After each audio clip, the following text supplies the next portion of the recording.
Hello po, doon po sa nag-viral na gas na doon sa ating mga kababayan sa may parting Muslim area. Assalamualaikum po.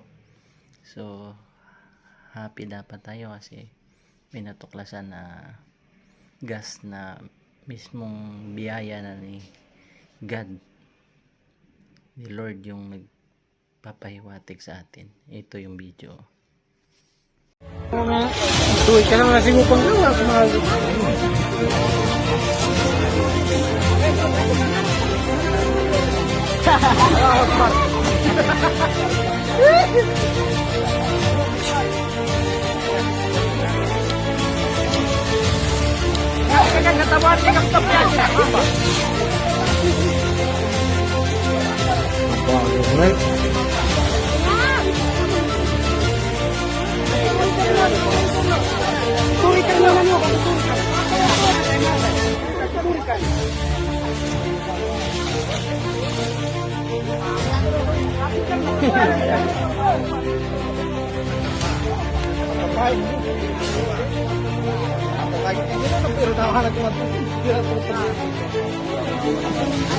Lima daw yan.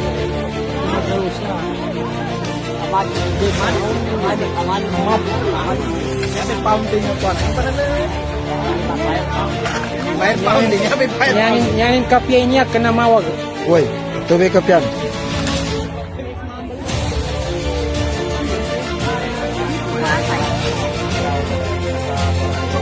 Apa kok?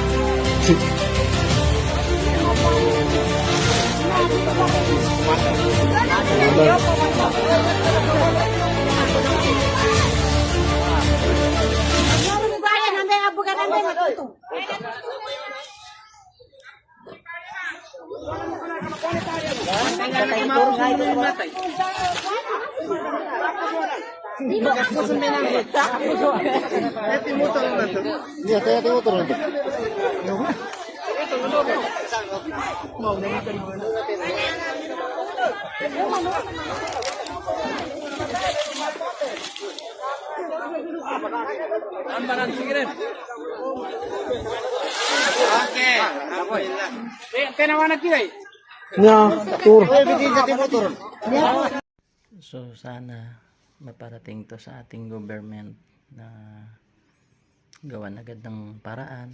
Bakit ba tayo umaangkat pa ng mga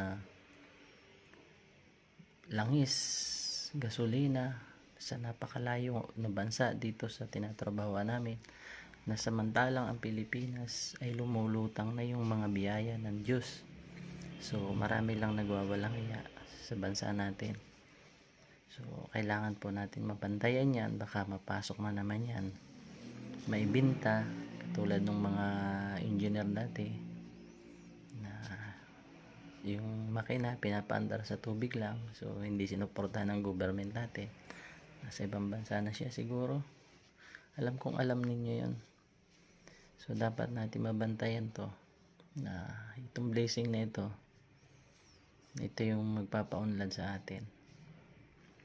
Sayang naman kung ito'y babaliwalay na naman ng government at kung ano naman sasabihin, dahil alam na natin paikot-ikot ng mga nasa government ngayon, kisyo na ganito, kisyo gayon.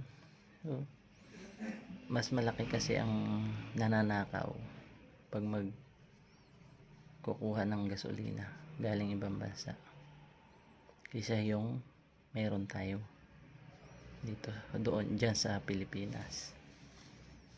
Sayang naman ito.